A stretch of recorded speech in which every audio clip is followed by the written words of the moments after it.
Everyone remembers the day when George Parkman, he was a pillar of Boston, austere, moneyed, a physician who would lend hundreds, then thousands of dollars to friends and acquaintances. In late November 1849, the city's calm gave way to a scandal that would shatter New England's genteel veneer and inaugurate a new era of forensic detection. Parkman's path crossed with John White Webster, a Harvard chemistry professor of genteel background and, by many accounts, decently learned. What neither public reputation could hide was Webster's mounting financial ruin. He had borrowed heavily, and Parkman, impatient and feared, pressed for payment. The debts and the shame of insolvency became the private tinder that, by November, would spark a public blaze. On November 23, 1849, Parkman left his home to collect a debt. He visited the Harvard Medical College, last seen walking toward Webster's rooms. Days passed with no sign. Rumors swelled. Boston's newspapers took up the story, and the city watched for the respectable physician to reappear. Suspicion focused on the medical college and its murky vaults. A college janitor, Ephraim Littlefield, had been asked by Webster to clean a privy pit beneath the dissecting rooms and later noticed odd signs: foul odors, charred fragments, and a box Webster had furtively handled. Littlefield's curiosity hardened into alarm. Under pressure from Parkman's family and municipal authorities, the privy was opened.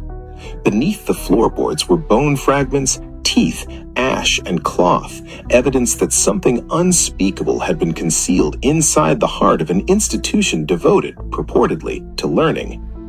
What followed was a sequence that reads like a detective manual and a melodrama at once. The medical establishment became a crime scene. Bloodstains were found in Webster's rooms. Furniture bore signs of violent struggle. The most decisive moment, however, was identification. Parkman's dentist, Dr. Nathan C. Keep, recognized prosthetic work, an artificial dental plate, and other dental peculiarities that matched Parkman's mouth. Keep's testimony tied the remains to Parkman with a specificity that stunned observers. For the first time in American criminal history, dental identification would play a lead role in convicting a murderer. The motive was not cryptic: debt, social ruin, and perhaps a professor's terror that exposure would strip him of position and honor. Prosecutors argued that Webster had assaulted Parkman during a confrontation over money, killed him, and used the dissection rooms and privy to dismember and hide the body. Defense counsel painted a different picture: a frame, mistaken identity, and scientific hubris. They attacked the reliability of bone fragments and the credibility of witnesses who had scavenged a chaotic scene. The trial that opened in March 1850 drew mobs to the courtroom. Newspapers serialized the testimony. Witnesses described Webster's furtive behavior. The janitor's narrative of suspicion became central. Keep's dental analysis was presented with calm precision, and the jury, steeped in the drama of evidence and the public mood, convicted Webster of murder. On August 30, 1850, John White Webster was led to the gallows on Boston Neck. He maintained his composure to the end. Some still protested a miscarriage of justice, and historians have since debated aspects of identification and motive. But the dominant story, one man driven by debt and desperation, hiding a crime in the sanctum of science, held sway. The Parkman Webster case left lasting stains.